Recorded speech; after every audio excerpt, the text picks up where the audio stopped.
Alerto karon ang Talisay City Disaster Risk Reduction and Management Office tungod sa bagyong Falcon.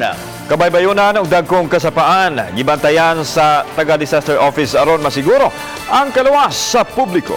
Subay niini mga disaster teams milibot sa kabaybayonan aron pasidanan sila nga magbantay sa kusog nga hapak sa mga dagkong bawd. Si Nico Sereno sa report. Layo man ang bagyo sa Sugbo, apan nangandam gihapon ang disaster office tungod sa posibleng epekto niini sa dakbayan sa Talisay. Kagahapong adlaw, gilibot sa mga sakop sa Disaster Risk Reduction and Management Office ang kabaybayunan sa dakbayan. Usual nato is mag-advisory sa mga barangay.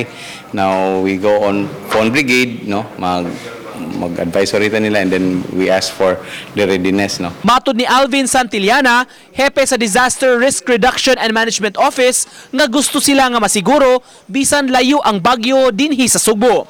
7 ka mga coastal barangays ang ilang gibantayan tungod sa kadako karon sa mga bawd. Naglakip kini sa barangay Tangke, San Roque, Kansuhong, Poblasyon, Dumlog, Look ug Biasong.